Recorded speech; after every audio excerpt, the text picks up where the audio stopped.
Tonight on Panorama, the struggle to afford a home.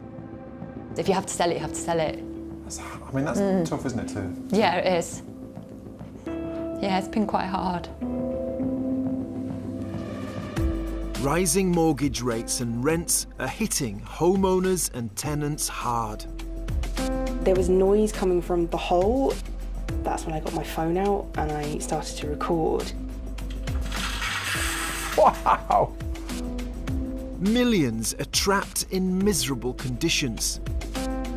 I could put arms to arm enough to the walls, you know? That's how small it is.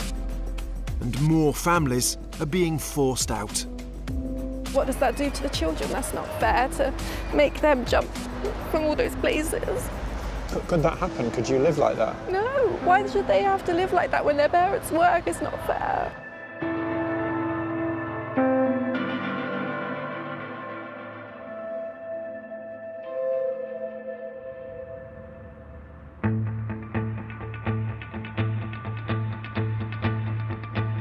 A house isn't just bricks and mortar. It's a home, somewhere to build a life. This is the front room, living room. Well, the kids obviously spent lots of time in here.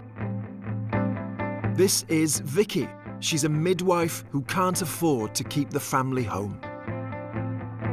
Christmas tree always goes there. The Christmas tree would go here, would it? Yeah, it always goes there, yeah. And I have quite a big one, so, because we've got quite tall ceilings. So 24 years of Christmas trees there. Yeah, it's always there, yeah. So this is the hall, Vicky has worked for the NHS for 14 years. She brought up her two boys in this home in the London suburbs. This is a big space. Through here. They've now grown up, but they still live at home.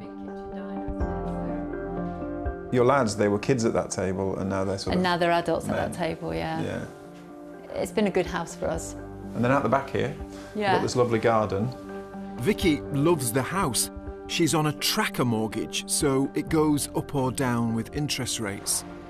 The kids spent lots of, like when they were little in the summer and stuff, we used to have a big swing and a slide and a trampoline and a swimming pool.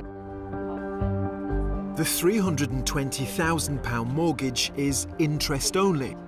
This year, Vicky's payments have risen from £300 to £850 a month, so she's decided to sell. Now obviously the interest rates are starting to creep up again. It's gone up quite a lot, so I need to sell it because otherwise I'm going to end up paying probably £1,000 on interest. If it keeps going up more, then I can't afford it. It's been really stressful trying to find things. Can I do it that way? Can I do it that way? Can I do it that way? Can I, you know? But that is stressful because they're big decisions, No, it's aren't been they? really stressful. I've had sleepless nights and stuff like that worrying about it. So you saw the interest rate rise and it started to physically affect you? Yeah, it's terrifying actually. And I have a good job, I work hard, but even having that salary, it still can put me in that situation. How's that affected you? Oh, it's made me really emotional. Sometimes I just get emotional for no reason. I didn't really want to sell it, but you know, you get to a stage where you have to, if you have to sell it, you have to sell it. That's tough, isn't it? Yeah, it is. Yeah, it's been quite hard.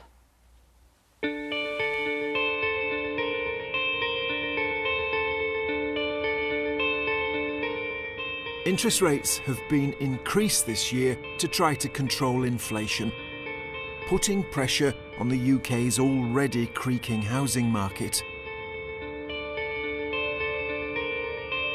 September's mini-budget pushed it deeper into crisis.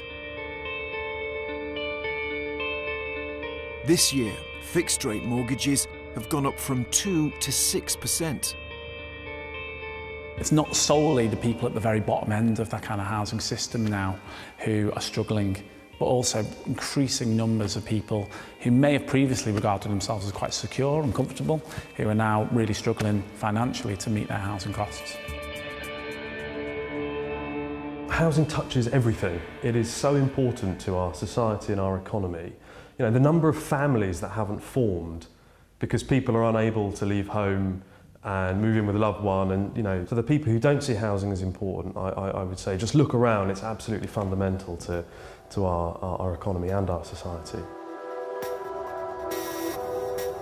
It's not just buying. The rental market is under pressure as well.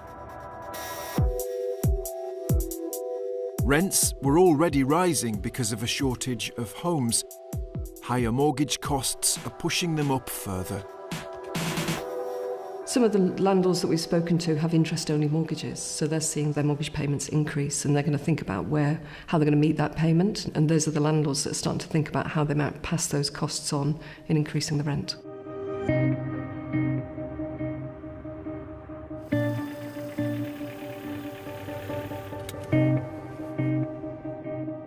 This is Nonny.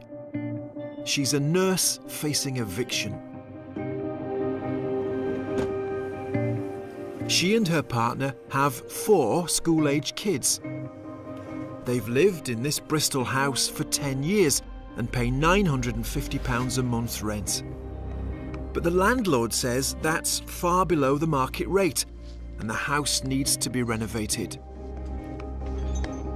So the landlord's issued a Section 21 eviction notice. No fault, no blame, just a date to get out. December the 15th.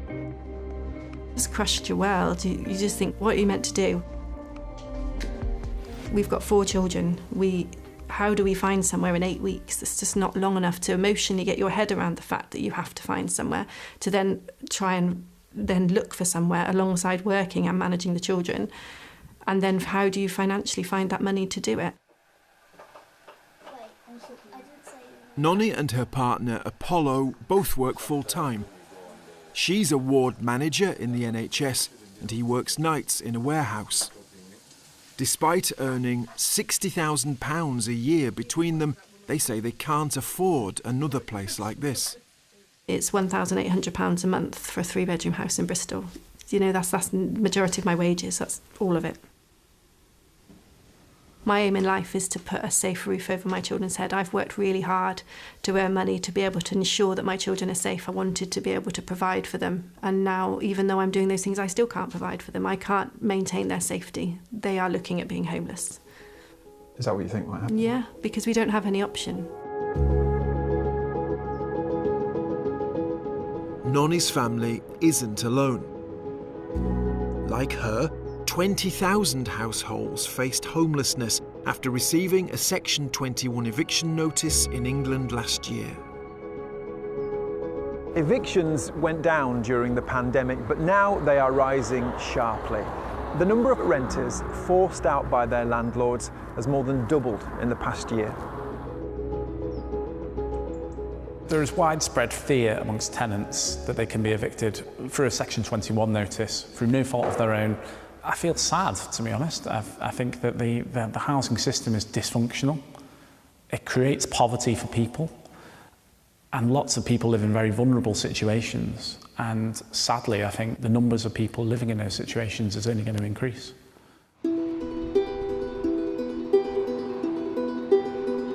Once you're out, it can be hard finding a new place to live.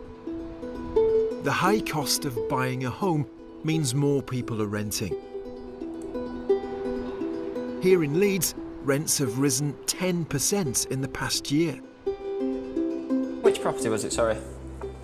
Yep, is that the 2-bed at £850 a month, is it? It's the same. Yeah, fantastic. And can I just ask who's going to be living in the property? There can be dozens of people competing when new rental properties come on the market. More often than not, we do block viewings, so we'll go to a property and we'll show 6 different people round. We do cap the viewings at sort of 6 to 8 per day. Otherwise, it gets too much. You're showing 20 people around the property and only one person can take it. Yeah, of course. Does 2:30 work for you? Some people coming for viewings are desperate. It's so busy at the minute. We're seeing rents increase. As the demand keeps getting higher and higher, we're seeing those rents increase. We've seen tenants being priced out of the market, and what we've seen actually is a huge increase in tenants wanting room shares because the pricing's a bit more affordable for them.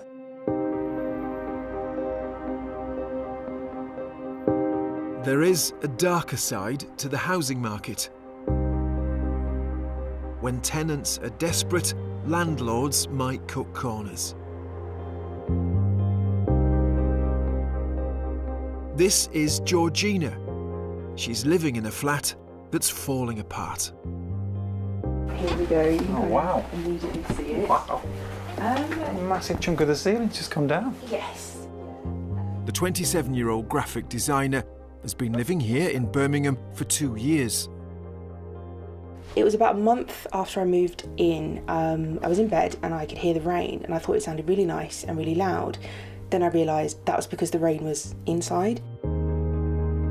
Georgina fixed the first hole with tape last year. Her repairs held firm until the middle of the night 2 months ago. There was noise coming from the hole, which is a sentence I never thought I'd say. And then I started to hear cracks. And at that point, when I heard the cracks, that's when I got my phone out and I started to record. Wow! Oh my God! That is extraordinary. She pays £580 a month for the flat. It's now effectively a bedsit. She can only use the lounge. What's been the worst bit? The fact now that it's damp, it's cold, and I don't want to heat like when there's just cold air coming out of this hole. So I'm, layering up. But because I don't want to put my heating on, my stuff's going mouldy. Like, it's really damp. Georgina's landlords are renovating the top floor. They say they want to fix Georgina's flat, but no one answered the door when they called. Georgina says she's asked them to fix the ceiling and they haven't. You could potentially face a winter here. Yes, yeah. What's that prospect like? I think right now I'm just living in my living room. I think that's what I do. I think I shut that door and I focus on heating where I am, which isn't really much of a life, is it? The figures generally show about a third of the private rented sector is in disrepair. Some of the demand is pushing downwards into what I would call the shadow part of the private rented sector. So we might see some landlords with not very good quality properties at all, also able to find tenants because tenants are getting a bit desperate in terms of where they need to be.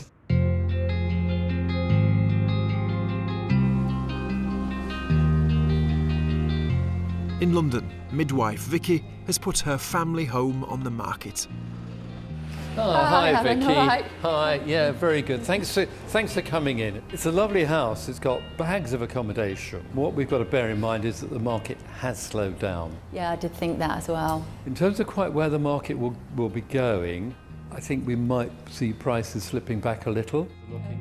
She's going to use the money from her house sale to buy somewhere smaller and cheaper. I don't want to get to a stage where the interest rates are so high I can't afford my mortgage and then I lose my house. I think that's a massive worry for an awful lot of people. Yeah. In terms of timing as to how long it's going to take to sell, it's really a crystal ball job. We just have to be patient. Yes.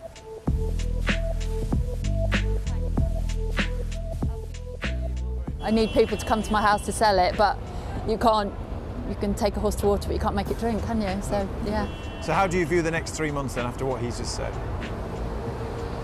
Yeah, I think it'll be quiet for the next couple of months and then hopefully after Christmas it will start to pick up. Vicky hopes she can escape her own personal housing crisis. And around the UK, millions of families are facing difficult choices. More than 60% of respondents to a poll for the BBC last month said they expect it will be difficult to pay housing costs this winter. I think there are multiple housing crises within the system, and I think it has got worse over time. Housing is now significantly more expensive relative to earnings, and that creates all sorts of problems for households in choosing and deciding where to live. We think there needs to be a cross-party commitment to building that new generation of homes that are affordable for people on below average incomes to live on. We saw the national living wage become something that both parties got around after it was introduced in the late 1990s. I think there needs to be similarly a commitment to providing living homes set at a rent that people can afford.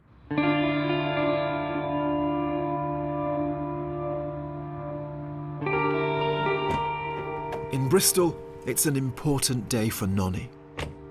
The NHS nurse and her family face being evicted 10 days before Christmas. So she's come to the council for help. So how important is this meeting? Like, so important. I don't have any other option apart from this, so registering for social housing is the only option we've got. What does it feel like being here? It's so scary. It's because this is our only option, it's terrifying. Because if I walk out of here now and they say, sorry, you don't meet the criteria, what do?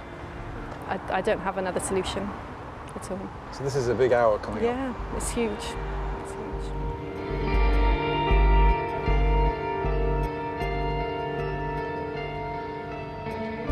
She's in the office for 40 minutes.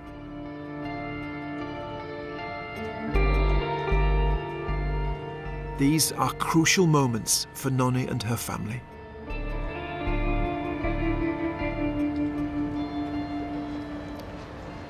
How did that go? Terrible. We're not entitled to social housing because of our annual income. What was the moment like when it dawned on you that there was nothing for you? It's devastating because what am I meant to do?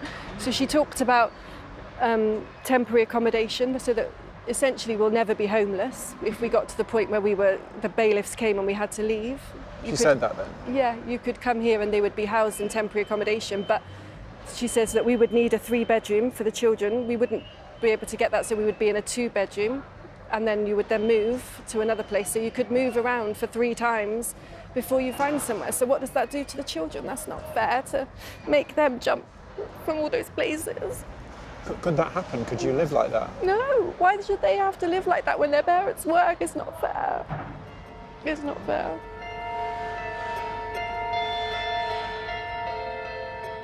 Councils everywhere are struggling to house homeless families. In England, they're spending £1.4 billion a year on temporary accommodation. People are adjusting to cost of living pressures and it's making life very difficult for people. But there's 120,000 children going to sleep in temporary accommodation tonight. That has to be the priority. Social housing used to be the safety net. But 1.4 million social homes have been lost in England alone over the past 40 years. The country's only building around 150,000 homes of all types a year, less than half what the government says we need. And that puts even more pressure on the private rental market. Those people who would want to own are now having to privately rent because they've got no other option. At the same time, we've also got people who might prefer or should really be in social housing because it's a lower rent. So that's why everyone is looking towards the private rented sector at the minute, because those 2 other bits of the housing market just aren't working.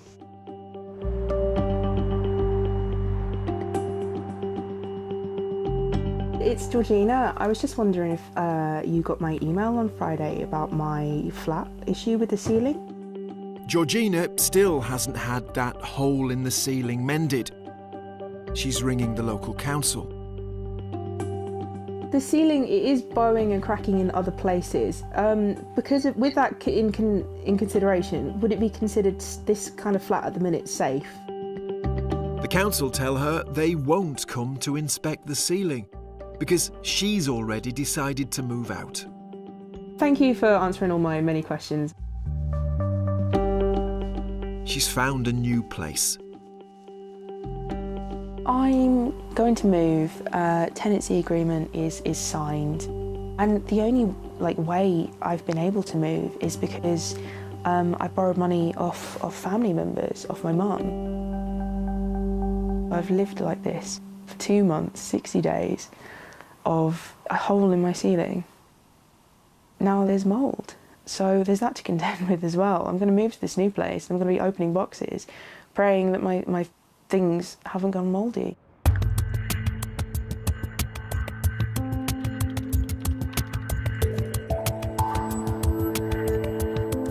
So what's your situation then, please? How can we help? The housing charity Shelter is getting 1,000 calls a day from people looking for help.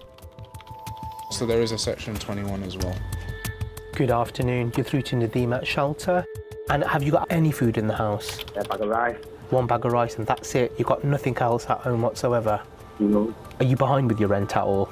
A little bit, yeah, a little bit. A Shelter survey suggests rents have risen for nearly 1/3 of private tenants in the past 3 months, and that 1 in 3 have borrowed money to pay the rent. Is that a court order?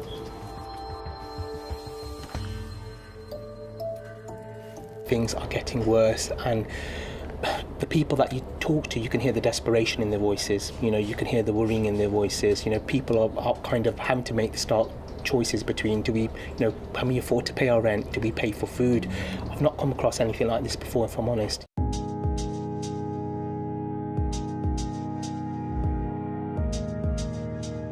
Life can be very grim at the bottom of the housing ladder. An inquest was shown shocking pictures from inside a housing association flat in Rochdale. The coroner concluded that 2-year-old Awab Ishak died because of prolonged exposure to mould.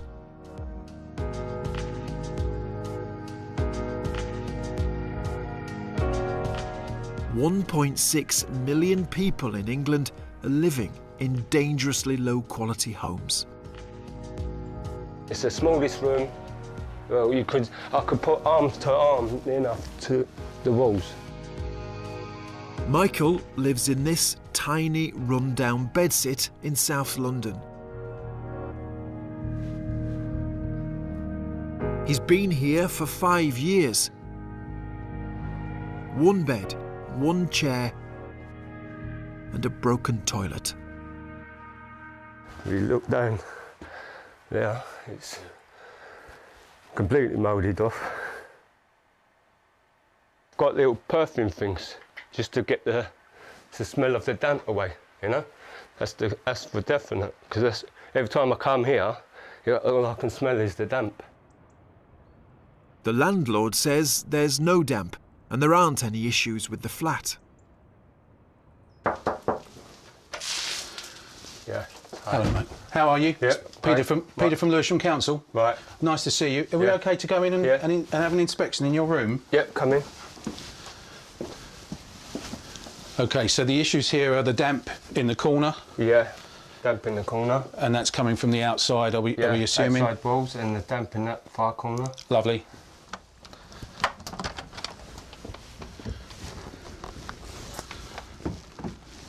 Because you can actually feel it. So we've got open drain. We've got broken guttering. So everything's just going to come straight off and not being taken away. Yep. So it's just going to hit here. Yeah. And that's obviously where it's coming through. We are going to need to liaise very closely with the landlords, and hopefully we can engage with them and they're going to engage with us, and we can get some fix. The property needs... He can't live like that any further. You're restricted to like an alleyway. It's like an alley, living in an alley, but yeah, and it ain't good. So the price for what you're paying for is not worth the money, you know? The rent is a staggering £880 a month. That's more than the UK's average mortgage. It's all paid from housing benefit. You're paying for something it's not even livable. It's like being in a cell, in a police cell, if you wanted to know.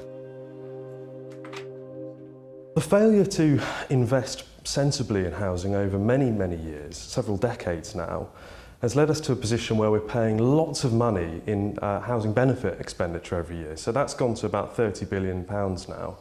About 8 billion or so on average over the last 10 years we've been paying into the private rented sector. And we just don't get much bang for buck there.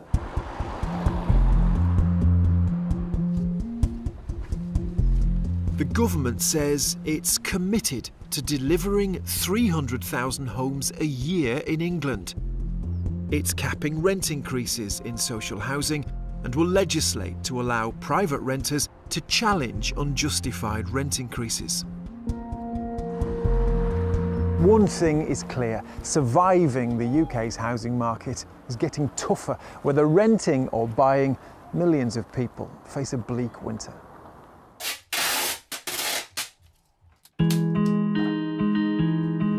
Georgina is finally leaving her flat. She will be paying an extra £170 a month at her new place. Yeah, definitely looking forward to just putting it behind me and a fresh start, really. Like at a cost, it's more like a lot more expensive, but it's kind of the nature of the market at the minute. Vicky, the NHS midwife, is hoping her house sells before her mortgage rises any further. I accept it now, but I was annoyed at first. I'd like to keep the house, but I'm not in a situation where I can, so I don't really think about that. My life's easy here, and it won't be when I move. But then, you know, I'll adapt, and I'll make my life as easy as possible when I move.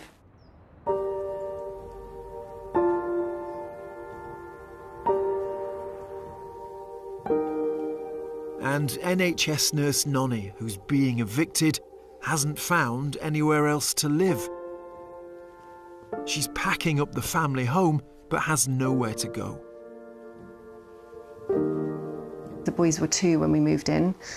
My oldest was 4, so they don't remember being anywhere else. So the thought of it must be to them is really hard. I feel like you failed now, because I can't do that. Not from a fault of my own, I've done nothing wrong, but it's gone. I can't do it. Can't keep them safe with a roof, despite trying.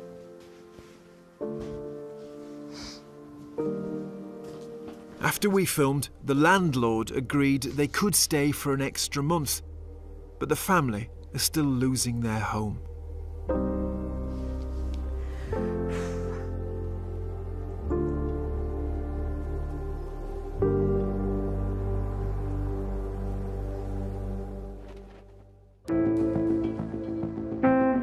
Four households struggling. Their experiences are shared by millions. As the UK faces a winter of worry, many can no longer afford a decent home.